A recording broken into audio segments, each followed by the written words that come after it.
12 महीने शिवरात्रि आती है, 5 जगह पर चढ़ाई हुई बेलपत्र, आप एक वर्ष 12 शिवरात्रि का एक नियम ले लो, 5 जगह पर बेलपत्र समर्पित करना सीख जाओ। एक बेलपत्र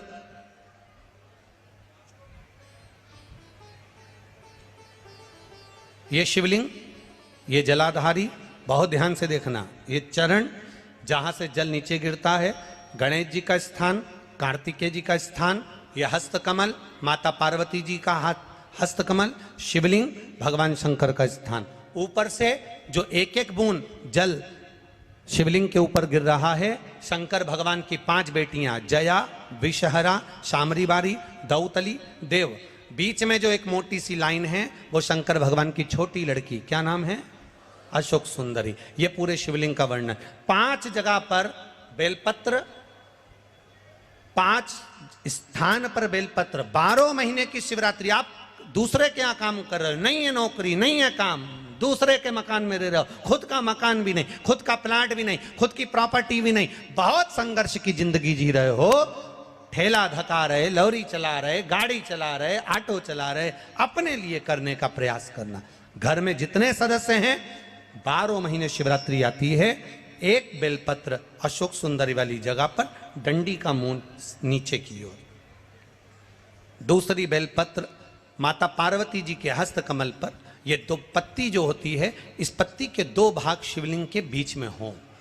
तीसरी बेलपत्र भगवान शंकर के शिवलिंग पर, डंडी का भाग आपके विपरीत दिशा में हो, विपरीत दिशा में।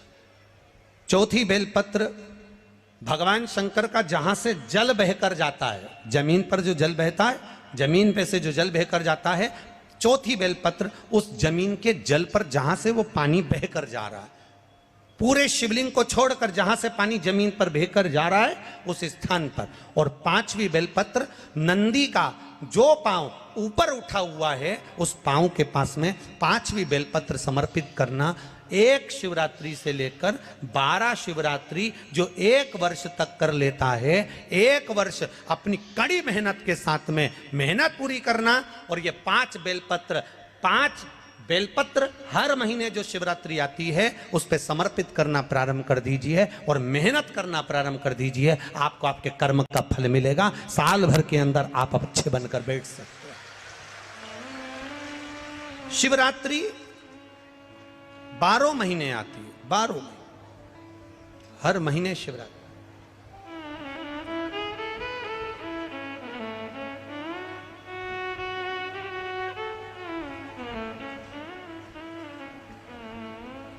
और महाराज जब वो कृपा करता है तो कोई साधारण नहीं करता। आपको पहले भी कथाओं में कहा, आपको पहले भी वर्णन किया, आपको पहले भी निवेदन किया, आपको पहले भी कहा, देवता देते हैं तो पल्ला झाड़ कर देते हैं, देवता देते हैं तो पल्ला झाड़ कर देते हैं, और मेरा देवघर वाला देता है तो छप्पर फाड़ कर देता। मेरा देव अधिदेव महादेव देता है तो छप्पर फाड़ कर देता है। कोई साधारणता में मेरा बाबा कभी नहीं देता, साधारणता में मेरा बाबा देता ही नहीं।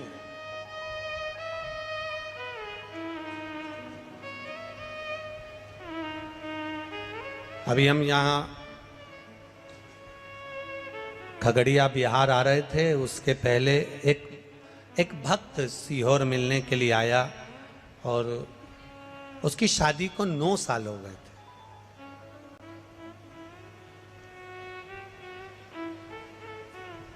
और टीवी के माध्यम से कथा सुनकर उसने सफेद आंकड़े की जड़ का प्रयोग करा था और 9 वर्ष शादी को हो गए थे संतान में। अब उसकी पत्नी ने एक बार पशुपति व्रत करा, संतान गर्भ नहीं ठहरा। दूसरी बार उसने फिर 1-2 महीना छोड़कर फिर पशुपति व्रत करा, गर्भ नहीं ठहरा। तीसरी बार फिर पशुपति व्रत करा, गर्भ नहीं ठहरा। चौथी बार पशुपति व्रत करने के लिए आतुर हुई और बाबा की कृपा पहला सोमवार पूरा हुआ और डॉक्टर ने बोला कि तुम्हारा गर्भ ठेर गया। डॉक्टर बोले तुम्हारा गर्भ ठेर गया। यहीं ऊपर एक कुर्सी ला दो उनकी।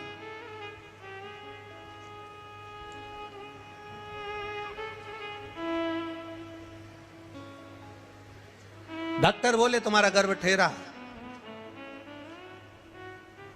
9 महीने पूर्ण हुए। डॉक्टर ने जब अल्ट्रासाउंड करा, जांच करी, तो उस जांच में निकला कि इनके गर्भ में एक बच्चा नहीं, 2 बच्चा नहीं,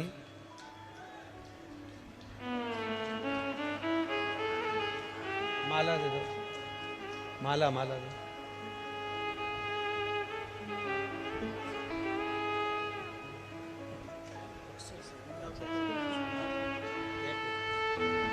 माला लाओ ना।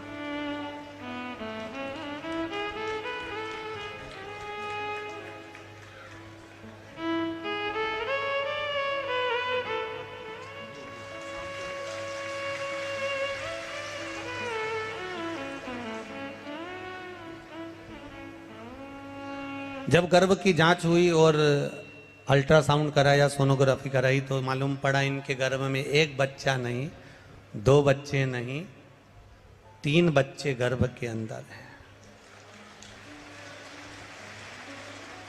अब बड़ा आश्चर्य हुआ। जो मां थी जिसका गर्भ ठहरा था वो बेचारी घबरा गई। अब करें तो करें क्या, क्या करा जाए। आखिरी में पति ने कह दिया तो चिंता मत कर। सियोर वाला महाराज कहता है सारी समस्या का हल 1 लोटा जल। शिव जी को 1 लोटा जल चढ़ाएंगे, रोज पिएंगे। डॉक्टर ने कहा है 3-3 बच्चे हैं, इनका ग्रोथ होना बड़ा कठिन है। पूरे 9 महीने जल चढ़ाकर दोनों पति पत्नी पैदल मंदिर तक जाना, जल चढ़ाना, पीना, और बाबा की कृपा से गर्भ से 3 पुत्रों ने जन्म लिया। शिव की कृपा हो।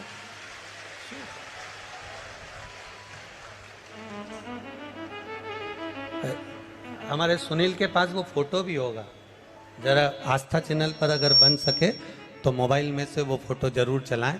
3 बच्चों को हम गोदी में लिए हुए हैं। उसको लेकर जब वो सीहोर आए कुबेरेश्वर धाम को प्रणाम करने, तो वो तीनों बच्चे हमारी गोदी में दिए। हमने कहा ये शिव कृपा नहीं तो और क्या है, शिव करना, ये शिव की उदारता, ये शिव की कृपा। खाली न जाता कोई दर से तुम्हारे, खाली न जाता कोई दर से तुम्हारे। मैं भी खड़ा हूँ नन्ही बाहें पसार, अपने हृदय से लगा लो, लगा लो, गिरा जा रहा हूँ, उठा लो।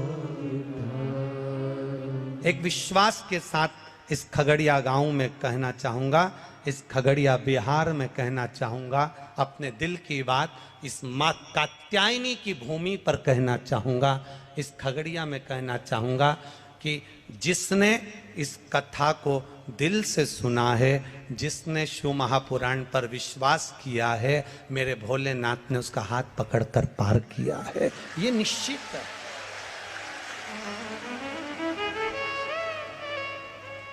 आप अगर वो सुनील दिखाना बाबू, कैमरे से प्रयास करना कि उसको चैनल पर दिखाया जाए। तीनों बच्चों के फोटो एक विश्वास के साथ में, एक एनर्जी के साथ में, एक बल के साथ में, अग्रण्यता हो।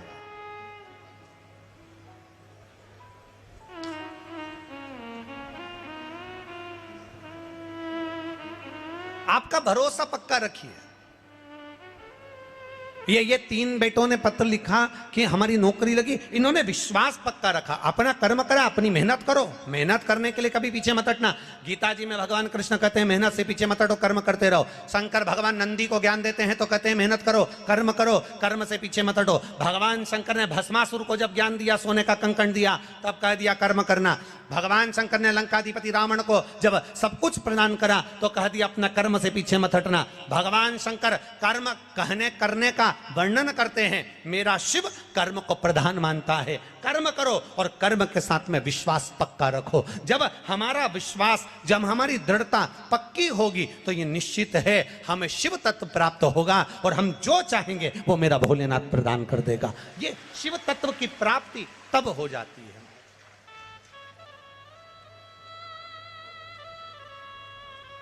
आप मित्रता 200 से, आपके क्लास में 200 लोग हैं, 200 लड़के हैं, 200 बच्चे हैं, उनसे मित्रता मत रखो। 2-1 से मित्रता पूरी होगी। 40 बच्चे हैं, 1-2 से मित्रता पूरी होगी। उसी तरह संसार में ना जाने कितनों से मिलना होगा, पर एक मिलन मेरे महादेव से ऐसा मित्रता का रखना कि बाबा के ऊपर सब छोड़ देना कि अब तेरे ऊपर छोड़कर चल रही हूं। मैंने सुना शिव महापुराण में कि तू एक कंकर में शंकर समाहित होता है। मैंने सुना शिव महापुराण में एक लोहे के टुकड़े को भी तू सोना बना देता है। मैंने सुना शिव महापुराण में एक कांच के टुकड़े को तू हीरा बना देता है। मैंने सुना शिव महापुराण में कि 12 शिवरात्रि का जो वर्णन है करा, 12 शिवरात्रि का जो स्मरण करा, 5 बेलपत्र का जो वर्णन किया, वो बेलपत्र का मैं भी उसको चढ़ाना प्रारंभ करूं। 12 शिवरात्रि पूरी होगी, मेरा देव अधिदेव महादेव सुनेगा जरूर और मेरी झोली भरेगा जरूर। अब इसमें एक नियम भारी है, वो नियम का स्मरण करना कि नियम कैसा चाहिए। आप कर्जे में हो गए, परेशान हो गए, टेंशन में आ गए, जिंदगी बेकार सी लग रही है, निवेदन है मेहनत करना। जो काम को कर रहे हो, जो दुकान लगा रहे हो, जो कार्य कर रहे हो, ठेला चला रहे हो, ऑटो चला रहे हो, चलाते रहो, पर उसके साथ में बाबा पर भरोसा रखो। इसमें एक नियम भारी है। कौन सा नियम? कि मान लो 12 शिवरात्रि में आप 1-2 शिवरात्रि शिव जी के मंदिर पहुंच गए, तीसरी शिवरात्रि पर भूल गए या किसी कारणवश कहीं दूर चले गए, ना जा पाए, तो घर के जितने सदस्य हैं सबसे निवेदन है कि 12 महीने की शिवरात्रि का नियम बना रहे हो तो घर के सभी लोग बेलपत्र चढ़ाने का नियम बनाओ। उसका कारण ये है, घर का एक व्यक्ति अगर बाहर चले भी गया, घर का दूसरा व्यक्ति शिवरात्रि को भूल भी गया, घर का तीसरा व्यक्ति किसी कारणवश काम में लग भी गया, तो घर का चौथा व्यक्ति तो शिवरात्रि याद रखेगा और हमारा नियम पूरा हो जाएगा। नियम पूरा हुआ तो हमारा कार्य पूरा। हम उस नियम को पूरा करें, हम उस कार्य को पूरा करें।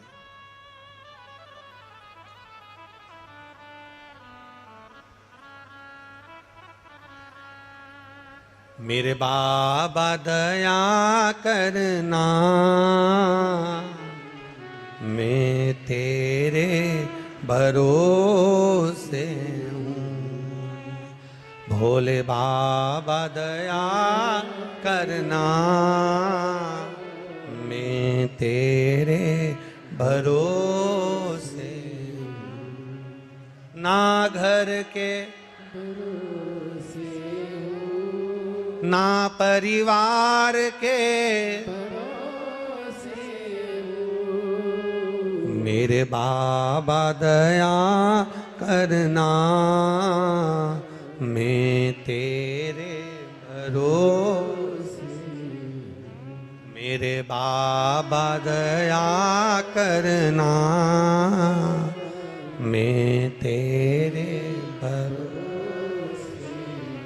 ना इनके भरोसे हूँ, ना उनके भरोसे हूँ, ना इनके भरोसे हूँ, ना भरोसे हूँ। मेरे बाबा दया करना,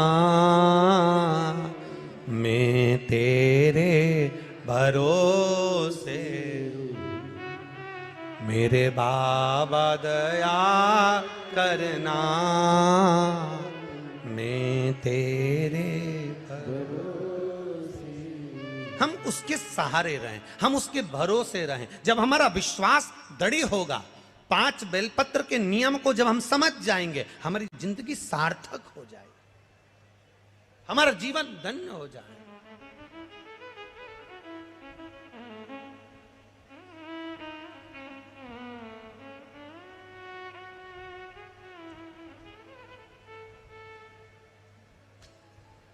बाबा से विश्वास, भरोसा, दृढ़ता। नंदी भगवान शंकर का मित्र भी है, नंदी भगवान शंकर का गुरु भी है, नंदी भगवान शंकर का शिष्य भी है, नंदी भगवान शंकर का गण भी है, नंदी भगवान शंकर का वाहन भी है, नंदी भगवान शंकर का अवतार भी है, नंदी भगवान शंकर का पुत्र भी है। नंदी ये कोई साधारण नहीं, जिस नाम को नंदीश्वर शिव महापुराण को हम सुन रहे हैं, इसको समझना जरूरी है। शंकर भगवान ने नंदी को एक बार गुरु भी माना है।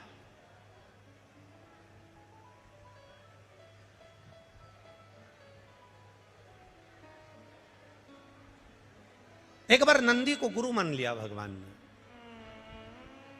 जब ब्रह्मा जी झूठ बोल दिए, केतकी के फूल ने झूठ बोला, तो भगवान ने कह दिया, केतकी मैं तुझे श्राप देता हूं, तू शिव पर कभी नहीं चढ़ेगी। गौ माता को श्राप दिया भगवान ने झूठ बोलने पर कि तू झूठ बोली है, इसलिए तेरा पूरा शरीर पूजा जाएगा, पर तेरा मुख अपूज्य होगा, अपूज्य। अब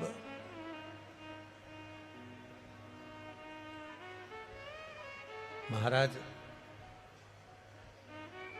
ब्रह्मा जी की बारी आई और ब्रह्मा जी ने जो झूठ बोला, ब्रह्मा जी कहते हैं आकाशवाणी झूठी है।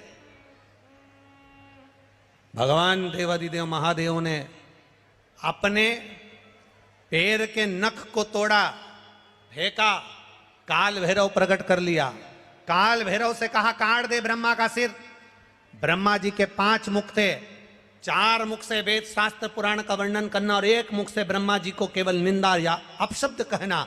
भगवान ने तुरंत उसके शीश को कटवा दिया। ब्रह्मा का शीश कटा, शीश कटा हुआ देवादिदेव महादेव के हाथ में आकर चिपक गया।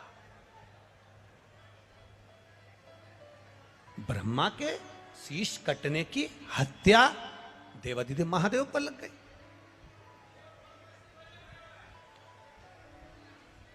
कपाल लग गया हाथ से, शीश लग गया हाथ में, और जब शीश हाथ में लगा, भगवान देवादिदेव महादेव कई गंगा महारानी से कहे, गंगा ये मेरे हाथ में जो शीश चिपका है, ब्रह्मा जी का जो ये माथा मेरे हाथ में कपाल चिपक गया, ये निकलेगा कैसे? गंगा जी बोली, प्रभु आपका सारा पुण्य मैंने दे दिया, इसके बाद भी ये कपाल नहीं छूटता। सारे पुण्य एकाग्रित करे गए पर वो कपाल नहीं छूटा। आखिरी में शंकर भगवान एक मौन होकर स्तुप्त होकर बैठ गए। और मेरे देवादिदेव महादेव जब मौन होकर स्तुप्त होकर बैठते हैं, तप साधना में लीन होकर बैठते हैं, तब नंदी से ये दशा नहीं देखी गई।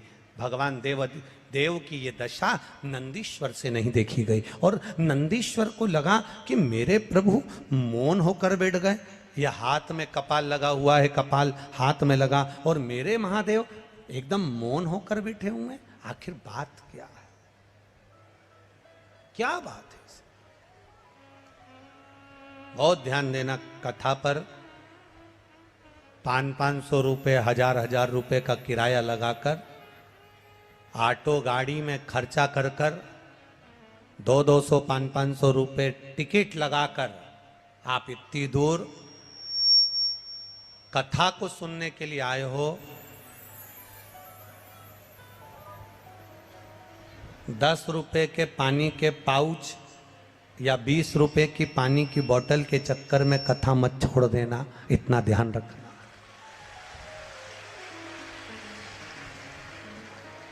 हमने पहले भी कथा में कहा है आपको, कथा सुनने आओ तो पानी की कितनी बोतल साथ लेके आओ?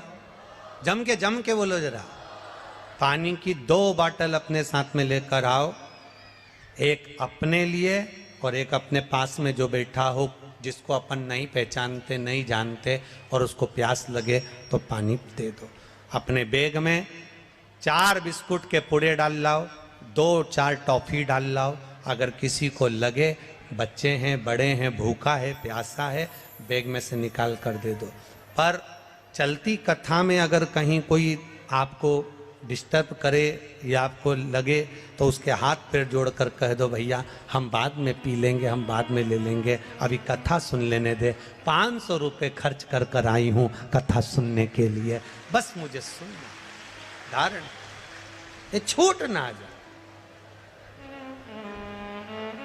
बहुत बहुत ये गोस्वामी परिवार ने अगर कथा करवाई है तो ये साधारणता नहीं है। स्वर्गीय श्री गौरी शंकर जी गोस्वामी, स्वर्गीय देवकी देवी गोस्वामी, ये पूर्वज कोई साधारण नहीं होंगे, जिनके पुत्र श्री नवीन कुमार गोस्वामी ने ये कथा का आयोजन रखा है। एक बार जोरदार ताली बजाएं कि ये कथा की सहजता नहीं है हमारी,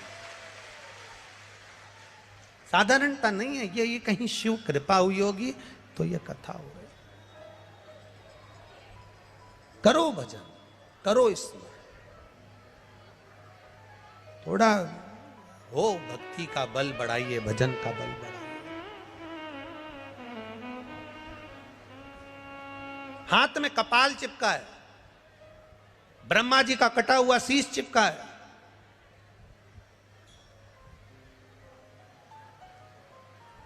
और हाथ में जब ब्रह्मा जी का कटा हुआ शीश चिपका हुआ है, भगवान शिव तप साधना करने के लिए बैठ गए। अब वो कपाल हाथ से निकल नहीं रहा।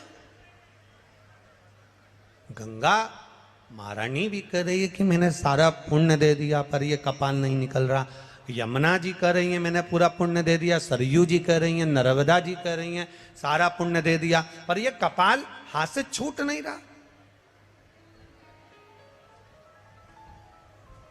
नंदीश्वर से नहीं देखा गया, भगवान शिव के प्रिय गण नंदी से नहीं देखा गया। और जब नंदीश्वर से नहीं देखा गया तो नंदीश्वर उसी समय पर वहां से ओझल हो जाते हैं, चले जाते हैं।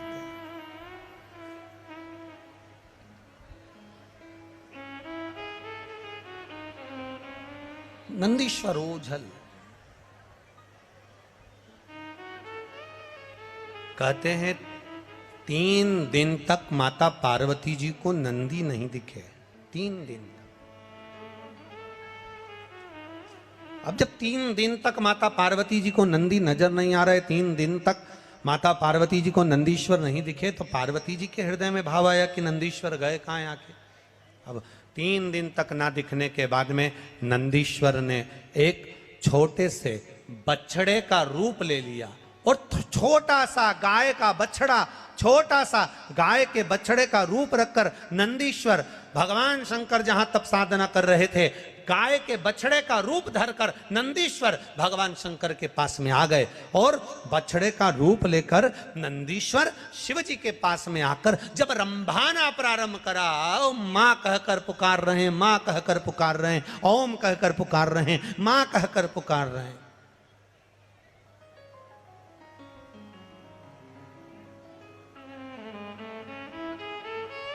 आप लोगों के यहाँ पर जो लोग गाय को पालते हैं, गौ माता की सेवा करते हैं, उनके घर में बछड़ा होता है, तो बछड़ा जब चिल्लाता है ना तो उसके बोलने में एक शब्द निकलता, ओम। क्या शब्द निकलता है? ओम। ओमा, ऐसा शब्द निकलता है। सुना है कि नहीं सुना? आप लोगों ने सुना है ना? गाय का बछड़ा जब चिल्लाता है, ओम कर कर चिल्लाता है, ओम मां मां, ऐसा शब्द कर कर जब चिल्लाता है तो उसमें ओम का नाद होता है, ओम का नाद। अब बछड़े ने चिल्लाना प्रारंभ करा, और बछड़ा जैसे जैसे चिल्लाया, शंकर भगवान तप साधना में डूबे थे, और देवाधिदेव महादेव जब तप साधना में डूबे हुए और बछड़ा चिल्ला रहा है, जम के आवाज लगा रहा, माँ माँ माँ चिल्ला रहा है, बहुत तेज तेज चिल्ला रहा है, शिव जी के नेत्र खुल गए, तप साधना टूट गई। भगवान शंकर के जब तप साधना टूटी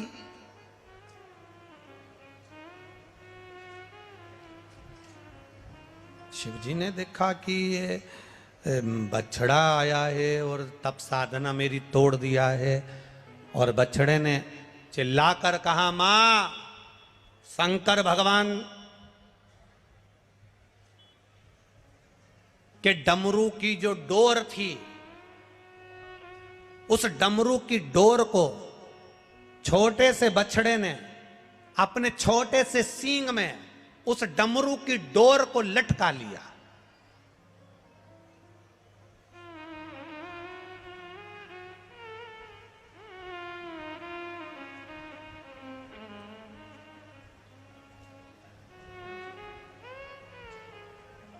डमरू की डोर को अपने छोटे से सींग में लटका लिया और डमरू को लेकर मेरे उस छोटा सा बछड़ा भागते भागते भागते भागते जा रहा। छोटा सा बछड़ा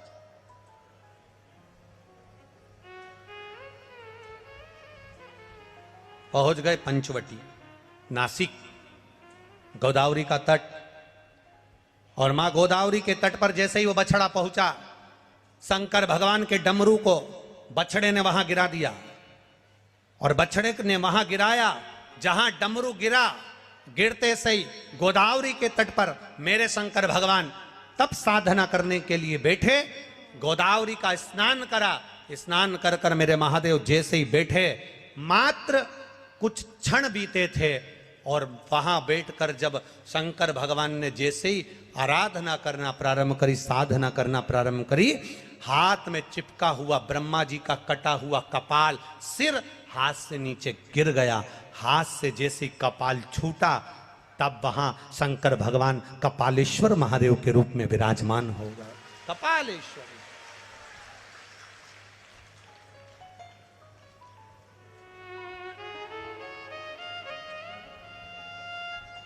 दुनिया के केवल मात्र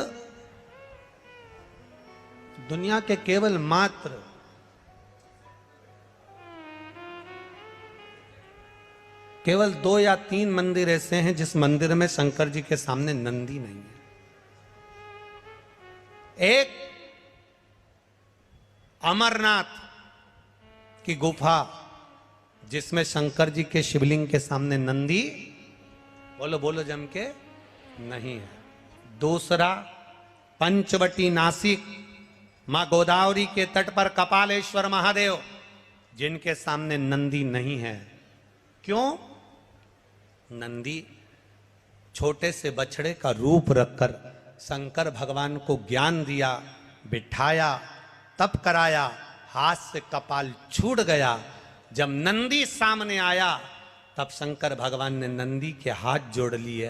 तूने मुझे गुरु बनकर ज्ञान दिया है, मेरे सामने अगर शीश नवाकर बैठेगा, मैंने तुझे गुरु माना है, शीश नवाकर बैठेगा तो मेरे गुरु का अपमान हो जाएगा, इसलिए इस मंदिर में तू मेरे सामने मत बैठ, चले जा।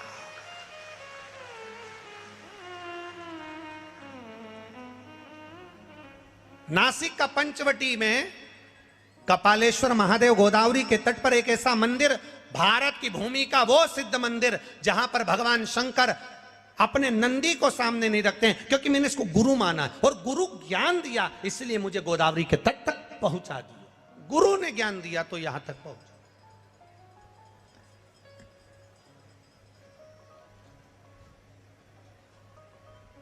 एक किसी भाई ने एक पत्र लिखा है,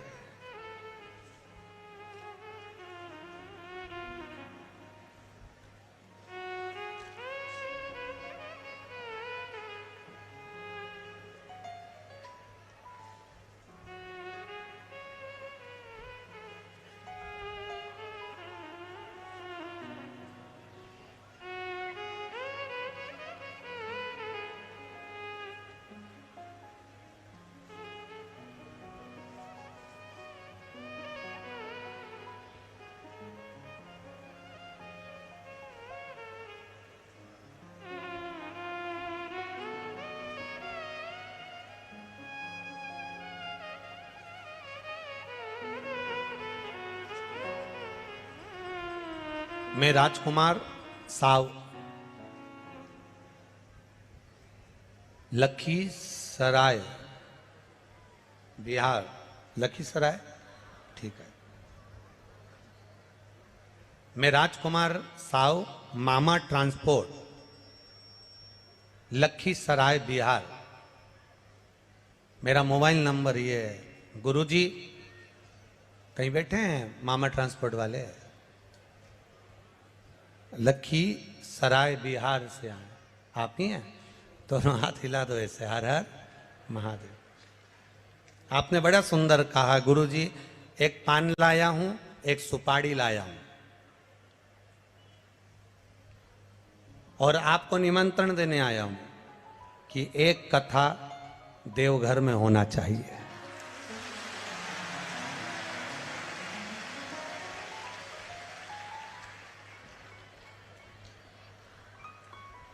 मामा ट्रांसपोर्ट वाले भैया जी, राजकुमार जी, साहू जी, आपको बहुत बहुत साधुवाद है। हमने अभी कथा के शुरू में कहा था कि देवघर में बाबा जी नहीं है अभी हाल, 7 दिन यहीं है। हमको लगता है तुम्हें उसी ने भेजा है? तो ये तो उसकी कृपा है देवघर वाले की, और वो बुलाएगा, और आपके रूप में अगर उसने बुलाया है तो कहीं ना कहीं जरूर आएंगे और बाबा को शिव पुराण की कथा अवश्य सुनाएंगे। ये शिव विराजिए, हर हर महादेव। सहजता नहीं है, आपके भीतर का जो भाव है, आपके भीतर की जो श्रद्धा है, आपके भीतर का जो विश्वास है, वो आपके सम्मुख में होना चाहिए।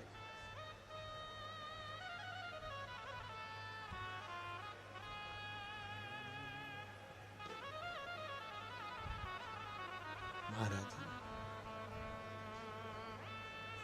देखी है जब से ये तस्वीर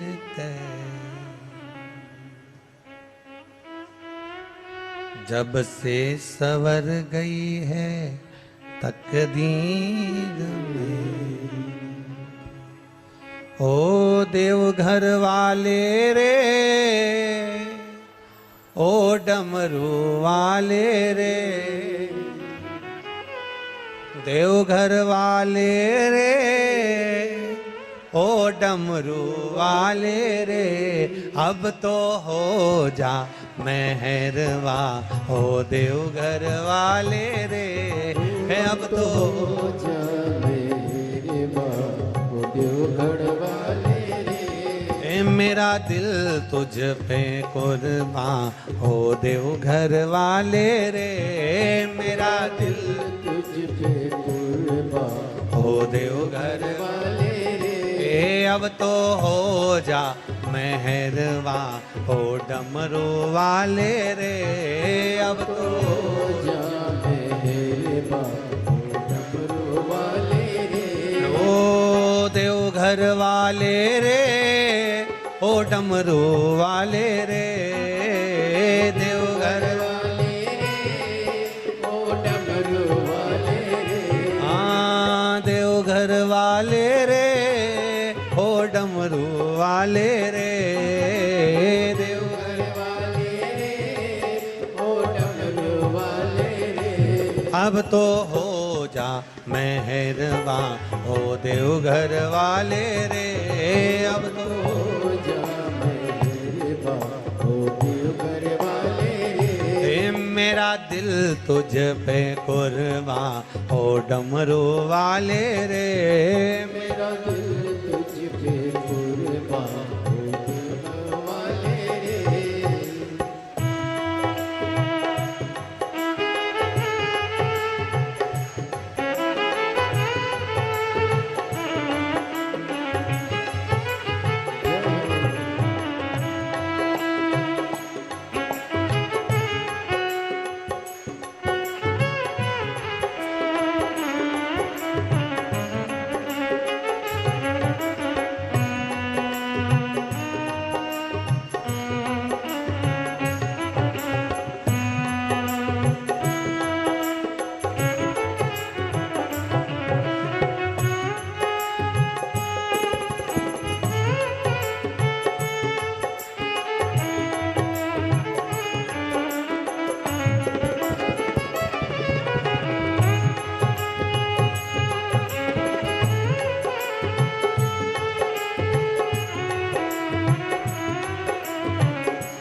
डमरू वाले रे, ओ देवघर वाले रे, ओ डमरू वाले रे, देवघर वाले रे, ओ डमरू वाले रे, अब तो हो जा मेहरवा, ओ देवघर वाले रे, अब तो हो जा मेहरबा, ओ देवघर वाले रे, हे मेरा दिल तुझ पे कुर्बा, ओ डमरू वाले रे, मेरा दिल तुझ पे कुर्बा, ओ देवघर वाले रे।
ओगड़दानी, तरकालदर्शी, कैलाशी, अविनाशी भगवान शिव, जिनकी पुनीत पावन शिव महापुराण की कथा संपूर्ण विश्व के कल्याण हेतु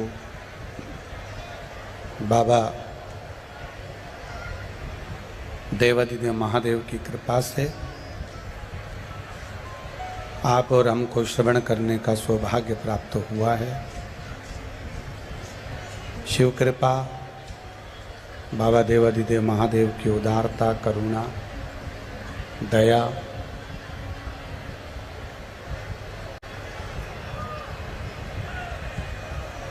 जो भगवान शिव की यह पावन कथा को श्रवण कर अपने जीवन को अपन सार्थक कर रहे हैं,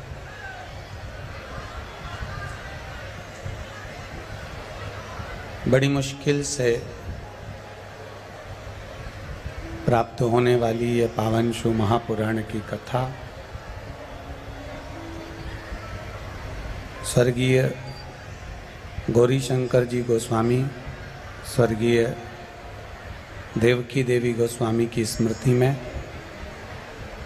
नवीन कुमार जी गोस्वामी, श्रीमती खुशबू देवी गोस्वामी द्वारा खगड़िया बिहार से ये पावन शिव महापुराण की कथा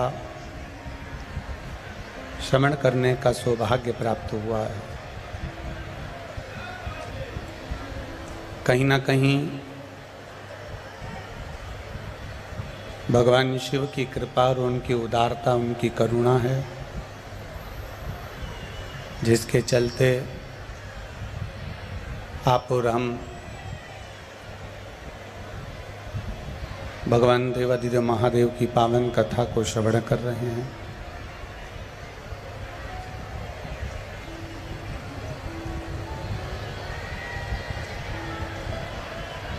शिव कथा कहती है,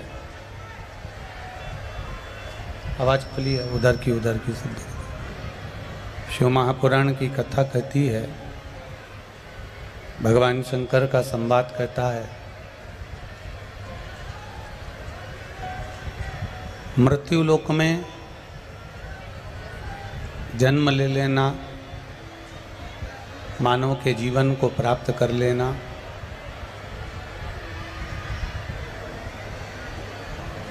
और मृत्यु लोक में जन्म लेकर मानव के जीवन को प्राप्त कर कर यदि हम भगवान की अविरल भक्ति को प्राप्त ना कर सके तो हमारे जीवन की कोई प्रधानता नहीं।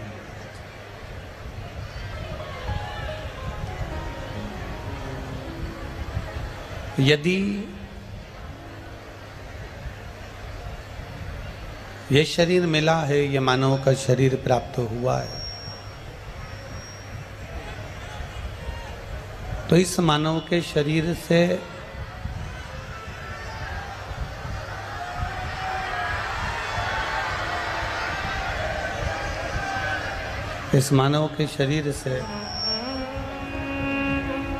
कुछ सत्कर्म ऐसा करते हुए चलें कि अपने जीवन की एक सुगंध संपूर्ण विश्व में, संपूर्ण ब्रह्मांड में रहे। आवाज नहीं जा रही है पूरे पंडाल में?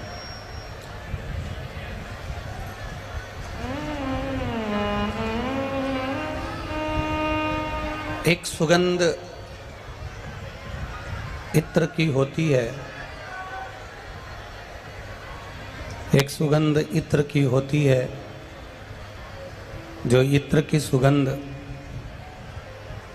थोड़े समय की होती है। तन पर यदि हमने इत्र लगा भी लिया, तन पर हमने अगर चंदन लगा भी लिया, तन पर हमने कोई सुगंधित पदार्थ लगा भी लिया, तो उसकी जो सुगंध होगी, उसकी जो खुशबू होगी, वो थोड़े समय की होगी। शिव महापुराण की कथा कहती है कि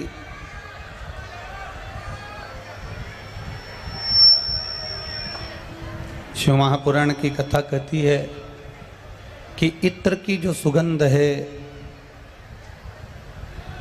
इत्र की जो खुशबू है, वो थोड़े समय की है,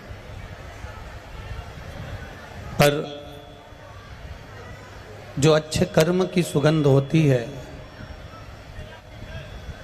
अच्छे कर्म की जो सुगंध होती है, वो हमारे केवल जीते जी नहीं, मृत्यु के बाद तक की रहती है। जो अच्छे कर्म की सुगंध होती है वो लंबे समय तक चलती है। इसलिए बार बार शिव महापुराण की कथा आपको वर्णन करती रही है। मत बुरे कर्म कर बंदे वरना पछताएगा, भगवान की आँखों से तू बच नहीं पाएगा, तू बच नहीं पाएगा। अरे ओ अज्ञानी मत करना दानी, अरे ओ अज्ञानी मत करना दानी। तेरे कर्म का फल भी तू ही पाएगा, जैसा किया तूने तेरे आगे आएगा। मत बुरे कर्म कर बंदे, मत बुरे कर्म कर बंदे, वरना पछताएगा, भगवान की आँखों से तू बच नहीं पाएगा, तू बच नहीं पाएगा। अरे ओ अज्ञानी मत करना दानी, अरे ओ अज्ञानी मत करना। इत्र हमने अगर शरीर पर लगा भी लिया, इत्र हमने अगर अपने कपड़ों पर लगा भी लिया, थोड़ा सा सुगंधित पदार्थ हमने अपने शरीर पर लगा भी लिया, तो ये सुगंधित पदार्थ की सुगंध थोड़े समय तक रहती है। पर इस मनुष्य शरीर को पाने के बाद अगर हमने जिंदगी में किसी भूखे को भोजन कराया है, प्यासे को पानी पिलाया है, किसी साधारण से साधारण व्यक्ति के लिए सहयोग प्रदान करा है, तो ये सुगंध तुम्हारे मरने के बाद तक रहती है। वो सुगंध को कोई भूल नहीं पाता। इसको कहते हैं अच्छे कर्म की सुगंध, इसको श्रेष्ठ कर्म की सुगंध कहते हैं, अच्छे कर्म की सुगंध कहते हैं। और ये अच्छे कर्म की सुगंध कोई साधारण सी नहीं होती महाराज।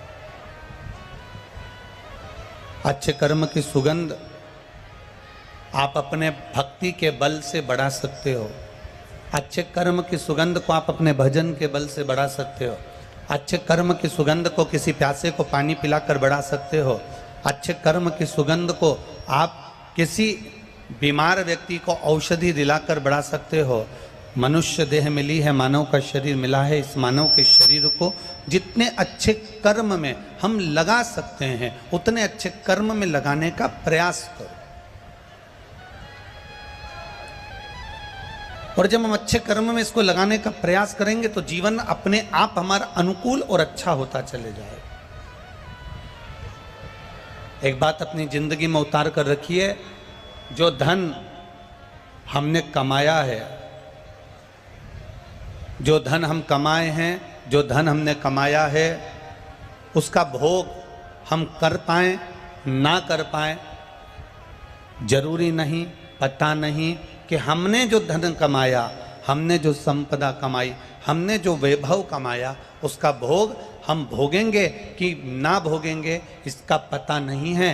पर शिव पुराण कहती है कि धन को कमाने में जो हमने कर्म किया है, धन को कमाने में हमने जो गलत कर्म किया है, ये पक्का है कि हम धन का भोग भोगें चाहे ना भोगें, पर हमने जो कर्म करा है उसका भोग तो हमको भोगना ही पड़ता है।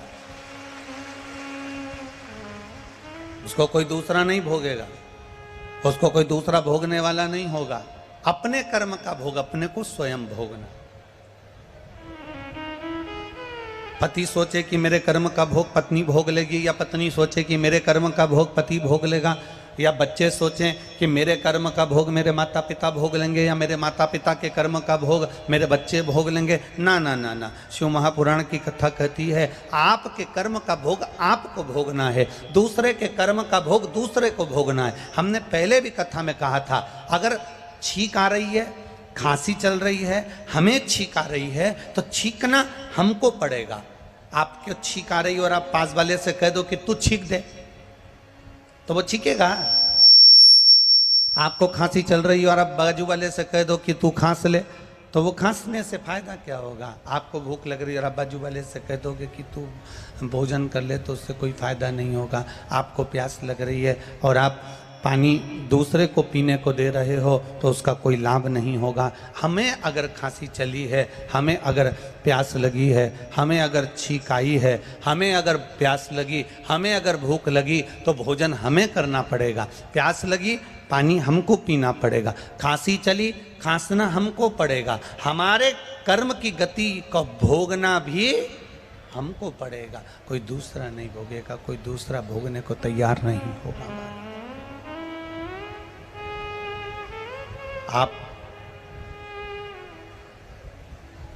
बस इतना जरूर निवेदन करेंगे, इतना जरूर कहना चाहेंगे, इतना जरूर प्रार्थना करना चाहेंगे कि जब मौका मिले, जब समय मिले, तब प्रयास करो कि भगवान की भक्ति की ओर अग्रणी हो।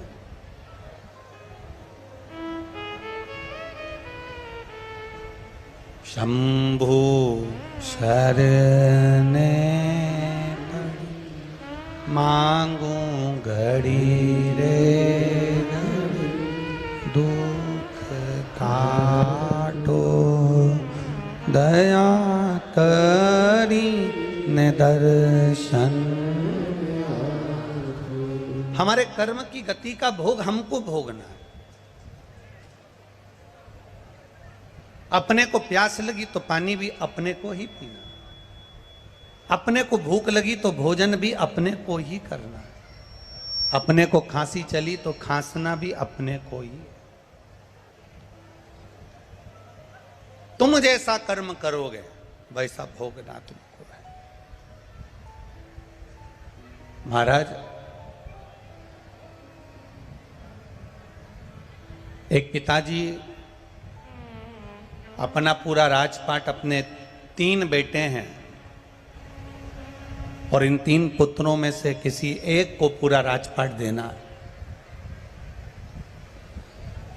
एक को राजा बनाना है, एक को पूरा राजपाट देना है। पिताजी ने मन में विचार करा कि मेरे 3 बेटे हैं और मेरे इन 3 बेटों को, मैं इन 3 पुत्रों को, इन 3 बेटों को मैं ये पूरा राजपाट देना है, तो मैं कैसे प्रदान कर दूं? इन तीनों को मैं कैसे राजपाट दे दूं? इन तीनों को मैं कैसे प्रदान कर दूं? तीनों ने विचार किया, पिताजी ने विचार किया। अभी अच्छा चल रहा था, फिर गड़बड़ कर दिया आपने बाबू। पिताजी ने विचार करा कि इन 3 पुत्रों में से मैं किसको राजपाट दूं?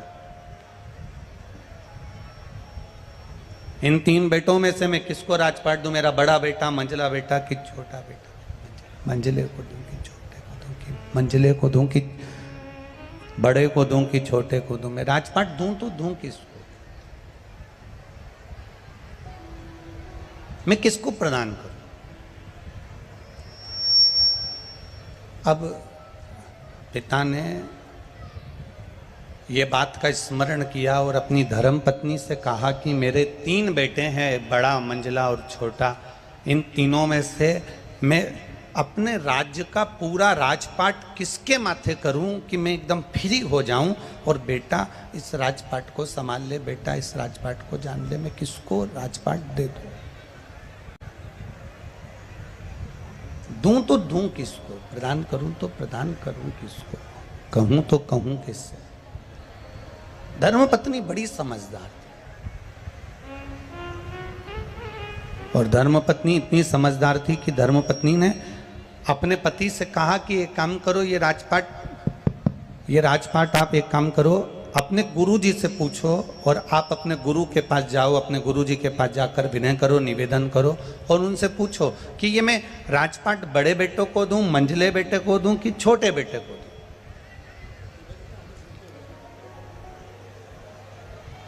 पति अपनी पत्नी को लेकर गुरुजी के पास पहुंच गए। नंदीश्वर शिव महापुराण की कथा चल रही है, जरा सावधानी से सुनना और अपने जीवन में उतारना जरूर।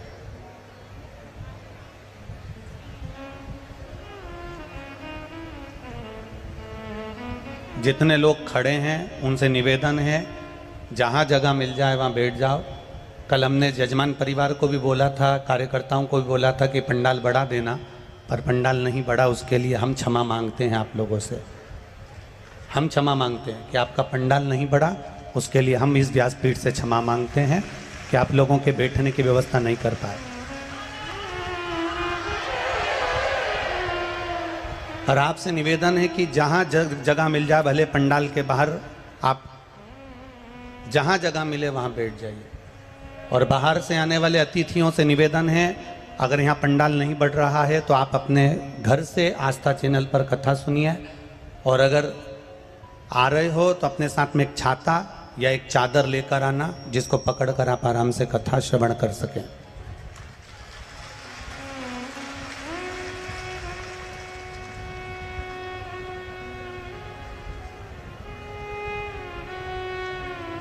और आगे भी जितनी कथाएं हैं लाइन से, उनसे निवेदन है आप लोग अगर भक्तों के बैठने की व्यवस्था कर सकें, छांव कर सकें तो कथाओं को करवाइए, वरना कथाएं कैंसिल कर सकते हो। निवेदन है आपसे। अगर भक्त धूप में खड़े रहें और उनकी व्यवस्था नहीं हो सके तो ऐसी कथा करने से कोई लाभ नहीं है। आप लोगों से निवेदन है, जहां जगह मिल रही है वहां रज पे बैठ जाओ, जमीन पर बैठ जाओ, और अपने आसपास में जो छाते हों, चादर हों, उसको सिर पर डाल के आराम से आप लोग बैठ सकते हैं। हर हर बोल बम का नारा है। शिव कथा कह रही है। 3 पुत्र हैं और इन 3 पुत्र, बड़े को मैं राजपाट दूं, मंझले को राजपाट दूं कि छोटे को राजपाट दूं, ये विचारणी है।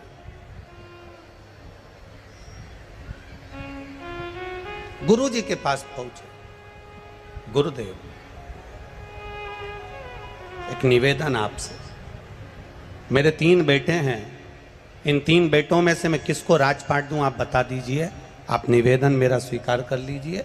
गुरुजी ने कहा एक काम करो कि ये जो थोड़े से मेरे पास में पुष्प के बीज रखे हैं, फूल के बीज रखे हैं, ये फूल के बीज आप अपने 3 बेटों को दे दीजिए और आकर 3 बेटों से ये फूल के बीज आप वापस मांग लीजिएगा।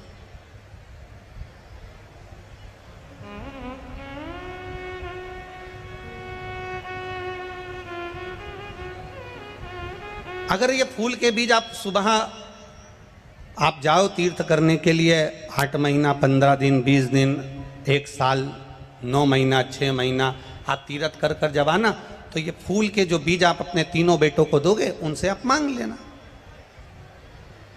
उनसे आप प्राप्त कर लेना।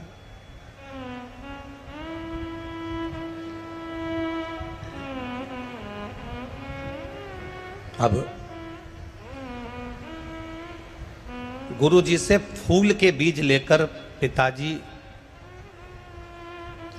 अपने बेटों के पास पहुंच गए और अपने पुत्रों के पास पहुंचकर उन्होंने कहा कि ये पुष्प के बीज हैं बेटा, तुम तीनों रख लो। मैं जब तीर्थ कर कर आऊंगा 8 महीने बाद, मैं आपसे ये तीनों से ये बीज ले लूंगा। बस इतना ये बीज आप संभाल कर रखना और उसको संजो कर रखना, संभाल के रखना। तीनों बेटों ने बीज रख लिए। पिताजी 8 महीने के बाद जब वापिस लौट कर आए, और 8 महीने के बाद जब पिताजी लौट कर आते हैं और लौट कर आने के बाद उन्होंने बड़े बेटे से पूछा, बेटा हमने आपको फूल के बीज दिए थे, पुष्प के बीज दिए थे, वो कहाँ हैं? बड़े बेटे ने पिताजी का हाथ पकड़ा और हाथ पकड़कर ले जाकर तिजोरी के सामने खड़ा कर दिया। पिताजी को कहा, पिताजी मैंने आपके फूल के बीजों को संभाल कर रखा था, क्योंकि आपने कहा था कि ये बीज संभाल कर रखना, मैं तुमसे आकर लूँगा, तुमसे प्राप्त करूँगा। और जो पिताजी को तिजोरी के सामने खड़ा करा कि ये सामने जो तिजोरी है ना पिताजी, मैंने इसमें बीजों को संभाल कर रख दिया, वो बीज कहीं नहीं जा सकते। और पिताजी ने जैसे ही अलमारी को खोला, तिजोरी को खोला, उसमें से बीज सड़ चुके थे और उसकी बदबू बाहर आ रही थी। बदबू जब बाहर आ रही थी तब पिताजी ने कहा, बेटा ये बीज तो सड़ गए, किसी काम के नहीं, इस बीज को रखने से कौन सा फायदा था, तुमने संभाल कर रख नहीं पाए, ये बीज बेकार हो गए। अब मंझले बेटे से कहा, हमने तुम्हें बीज दिए थे फूल के, वो बीज कहाँ गए? मंझला बेटा कहता है, पिताजी उस बीज की कीमत अच्छी मिल रही थी, मैंने बेच दिए। अब आपको अगर बीज चाहिए तो मैं तुरंत बाजार से खरीद कर ला कर दे देता हूं। छोटे बेटे से कहा, आपको बीज दिए थे वो कहाँ हैं? छोटे बेटे ने कहा, पिताजी आपने जो बीज दिए थे वो बीज, चलो मैं बताता हूं कहाँ है। हाथ पकड़ कर ले गए, घर के पीछे खेत में बीज जमीन में डाल दिए गए, पानी सींचकर पौधे बड़े हो गए, चारों तरफ फूल ही फूल उस बीज से लगे हुए थे। पिताजी से कहा, पिताजी आपके दिए हुए बीज को मैंने 1000 गुना कर दिया, आपके दिए हुए बीज को मैंने 1000 गुना कर दिया, लाखों गुना कर दिया, करोड़ों गुना कर दिया। ये बीज बस पिता समझ गए कि ना बड़े को देना है ना मंझले को देना है, छोटे को अपनी सत्ता प्रदान कर देना है। शास्त्र कहता है भगवान ने ये संपूर्ण जो हमारा जीवन दिया है, मनुष्य की देह दी है, मानव का शरीर दिया है, ये बीज रूपी जो मानव का शरीर दिया है, ये कोई साधारण नहीं दिया। इस बीज के महत्व को समझो, इस मानव के शरीर के महत्व को समझो।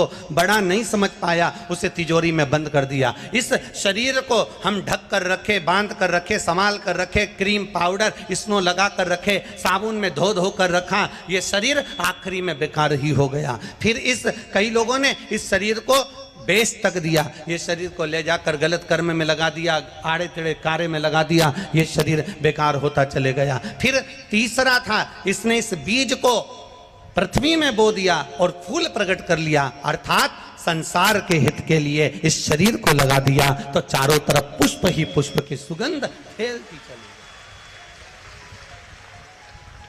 इस बीज की सुगंध संपूर्ण ब्रह्मांड में फैलती चली गई। आज अगर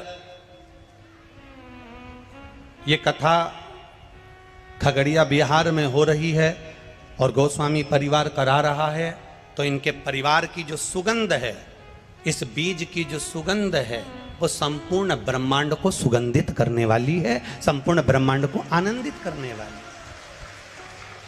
अगर आज खगड़िया बिहार के अंतर्गत ये कथा हो रही है और गोस्वामी परिवार अगर करा रहा, तो ये सुगंध संपूर्ण ब्रह्मांड की, शिव नाम की, भक्ति के नाम की, स्मरण के नाम की, राम नाम की, कीर्तन की, भगवत भजन की, भगवत नाम की, ये सुगंध संपूर्ण ब्रह्मांड को फैलाने वाली, संपूर्ण ब्रह्मांड में एक आनंद की अनुभूति कराने वाली, एक आनंद का सुख देने वाली है।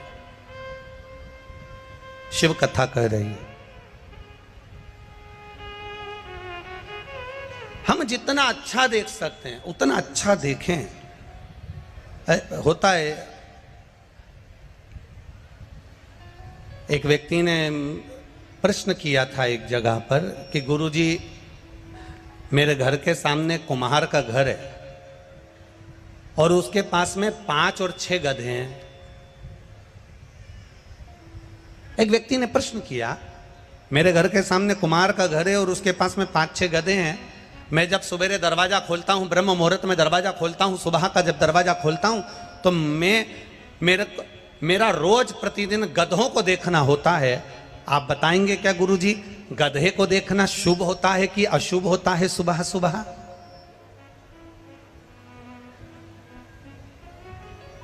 मैं सुबह से दरवाजा खोलता हूं, मेरे घर के सामने कुम्हार रहता है, उसके पास में 5-6 गधे हैं। मैं सुबह से जब दरवाजा खोलता हूं तो सबसे पहले दरवाजा खोलते से ही गधों का दर्शन होता है।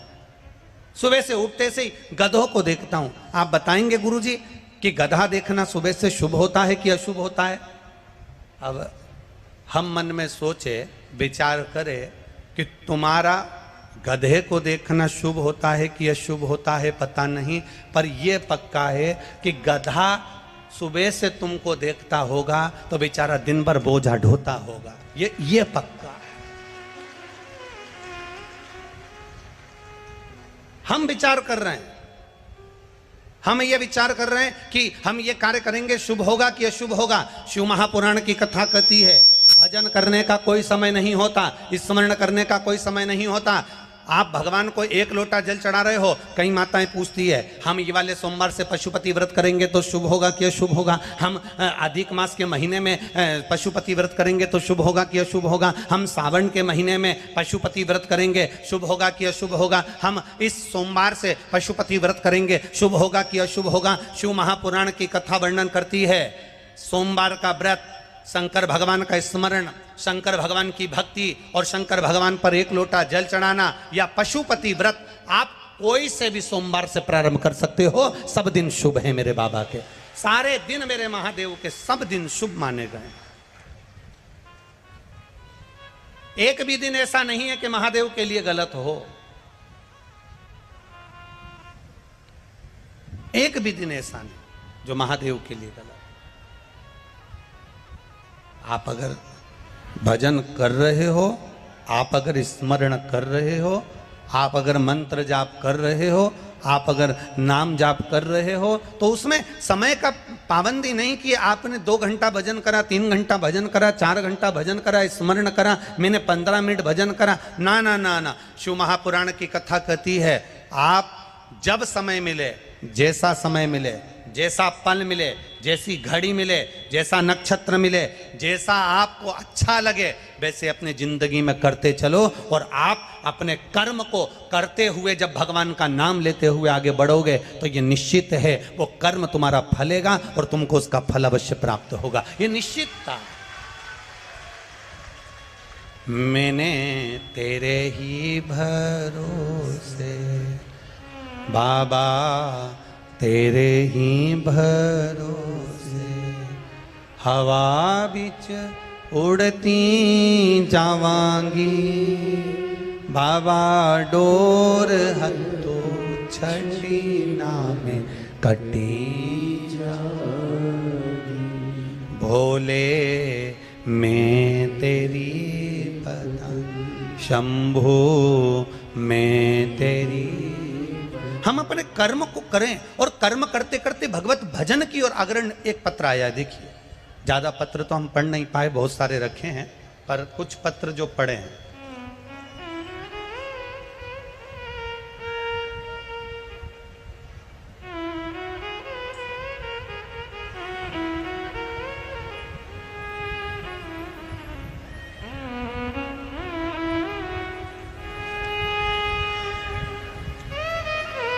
मेरा नाम साधना देवी है, गुलनी कुशहा, सही बोला है? गुलनी कुशहा, जिला बांका की रहने वाली हूँ। ठीक है? अरे बोलो तो सही, गड़बड़ तो नहीं बोला है? हाँ ठीक है। फिर तो मेरा नाम साधना देवी है, मैं गुलनी कुशहा, जिला बांका की रहने वाली हूँ। कहीं बैठी हैं साधना देवी जी? कहीं बैठी हो तो हाथ हिलाइएगा, दोनों हाथ हिलाइए। अच्छा आप ही हैं? हाँ दोनों हाथ हिला दो ऐसा, ठीक है। हाँ एक बार वापिस हिला दीजिए दोनों हाथ जी, ठीक है। मेरा नाम साधना देवी है, मैं गुलनी कुशहा, जिला बांका की रहने वाली हूँ। शिव महापुराण की कथा आस्था चैनल पर देखती रही हूँ। गुरुदेव, मेरा बेटा 2 साल से नौकरी की तैयारी कर रहा था। बाबा की कृपा का मैं क्या वर्णन करूं। मैंने 3 सोमवार के पशुपति व्रत हुए थे और बाबा ने मेरी सुन ली और मेरे बेटे की गवर्नमेंट जॉब लग गई। इसलिए मैं बाबा को यहाँ नमन करने के लिए आई हूँ। साधना देवी, गुलनी कुशहा, जिला बांका, मोबाइल नंबर भी उन्होंने अपना लिखा है। एक बार जोरदार ताली बजाएं। बहन बहुत बहुत बधाई आपको। बैठिए। हर हर महादेव। एक बड़ा अच्छा और प्रश्न, बड़ा भाव से अच्छा पत्र आया है।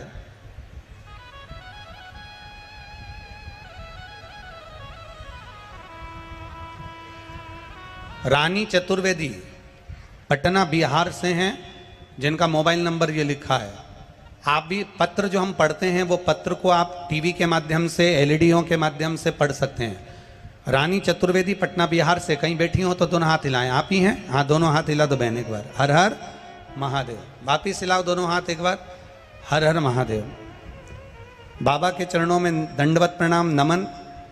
मैं गुरुजी 1 लोटे जल का शिव की भक्ति का क्या बखान करूं। मेरी शादी 2010 में हुई थी। तब से मेरे पति प्राइवेट काम करते थे, लेकिन मेरे पति की और मेरी इच्छा थी कि वो सरकारी नौकरी करें। गुरुजी इस बीच उन्होंने बहुत सारे प्रयास करे, मगर किसी में भी सफलता नहीं मिली। बहुत परेशान थे गुरुदेव, पूरा परिवार। फिर 1 फरवरी 2022 में किसी रिश्तेदार ने बताया कि एक बार टीवी के सामने बैठकर शिव महापुराण की कथा सुनो, आस्था चैनल पर आती है, सियोर वाला महाराज करता है। आप प्रेम से उस कथा को श्रवण करो और संकल्प लेकर जो बताया जाए उसको करना। गुरुजी उस दिन आपने पशुपति व्रत के बारे में बताया और हमने पशुपतिनाथ का व्रत करना प्रारंभ किया। और बाबा की कृपा का क्या वर्णन करूं गुरुदेव। मेरे पति ने 2017 में एक सरकारी नौकरी के लिए परीक्षा दी थी। उस परीक्षा को देकर मेरे पति भी 2017 के बाद उसको भूल गए थे, क्योंकि उसका कोई रिजल्ट नहीं था। पशुपति व्रत का मात्र दूसरा व्रत पूर्ण हुआ था और गुरुदेव बाबा की कृपा ऐसी हुई कि 13 फरवरी 2023 को मेरे पति का ज्वाइनिंग लेटर आ गया और मेरे पति सरकारी नौकरी में लग गए। मैं बाबा को यहाँ प्रणाम करने के लिए आई हूँ।